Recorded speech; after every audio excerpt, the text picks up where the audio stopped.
السلام علیکم وعلیکم السلام ورحمۃ نحمده ونصلي على رسوله الكريم اما بعد فاعوذ بالله من الشیطان الرجیم بسم اللہ الرحمن الرحیم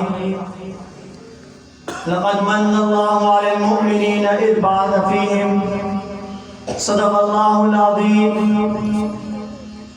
اس مولا کے نام سے ابتدا جس کی ناموں کی کوئی انتہا ہی نہیں، اس مولا کے نام سے ابتدا جس کی ناموں کی کوئی انتہا ہی نہیں۔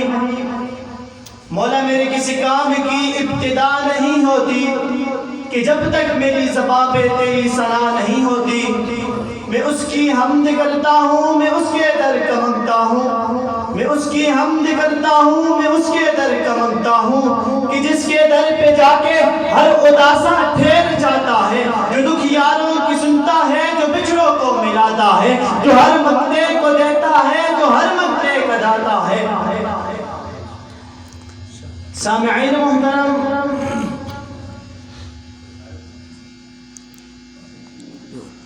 ربیع الاول کا مہینہ اختتام کو ہوا۔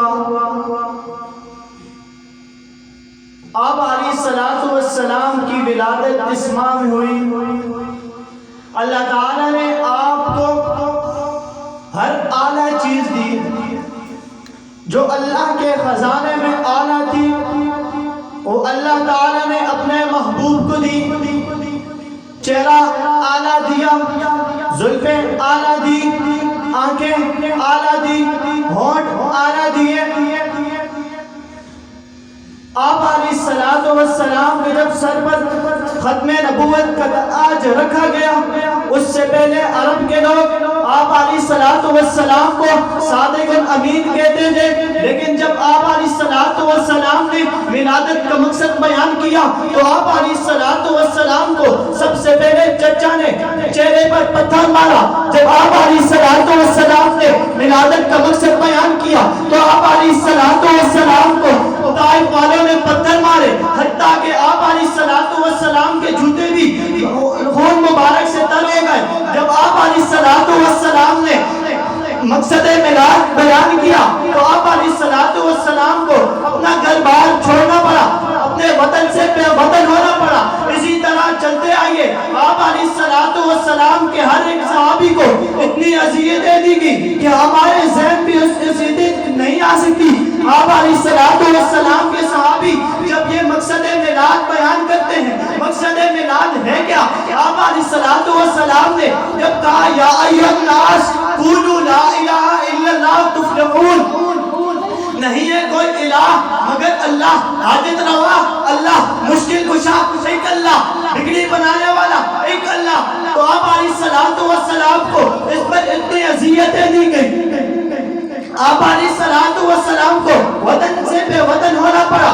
اسی طرح آپ علیہ السلام کو اتنی تکلیفیں برداشت کرنا پڑی کہ آپ علیہ السلام کا فرمان ہے کہ تمام انبیاء کی تکلیفیں ایک طرف اور مجھ کی میری تکلیفیں ایک طرف، انبیاء کی تکلیفیں میرا مقابلہ نہیں کر سکتی، لیکن آج ایک بدبخت رئیس مردود اٹھ کر میرے نبی کی گستاخی کرتا ہے تو سے میں بتانا چاہتا ہوں کہ یہ مجھے برداشت نہیں، یہ مجھے برداشت نہیں۔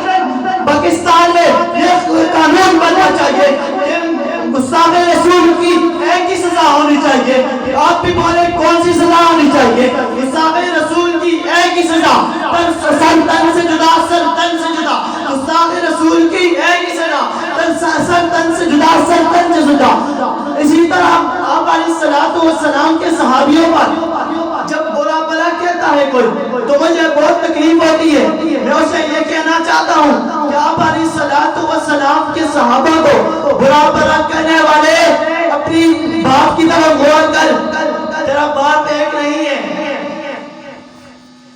سامعین محترم، وقت بہت کم ہے۔ آپ نے بولنا ہوگا کہ جب اللہ تعالیٰ نے قرآن کو نازل کیا تو ہم نے دیکھا نہیں، ہم تک پہنچانے والے کون؟ آپ علیہ السلام کی تمام سنتیں پہنچانے والے کون؟ آپ علیہ السلام کی ایک ایک ادا بچانے والے کون؟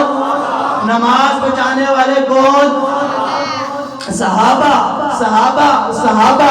اے دشمن صحابہ بول ذرا، تجھے کیوں انکار صحابہ کا؟ ہر حال میں تجھ سے پوچھے گا، یہ تابعدار صحابہ کا، میری جان صحابہ کے حق میں، ارمان صحابہ کے حق میں، وہ جنگی اعظم فاروقی قربان صحابہ کے حق میں، مقداد بلال ابو ذر سلمان صحابہ کے حق میں، مقداد بلال ابو ذر سلمان صحابہ کے حق میں، گلشن کی بہار صحابہ ہیں، مطلع انوار صحابہ ہیں، محبوب غفار صحابہ ہیں، سنیوں کی دل کی دھڑکن کا ہر وقت قرار صحابہ ہیں۔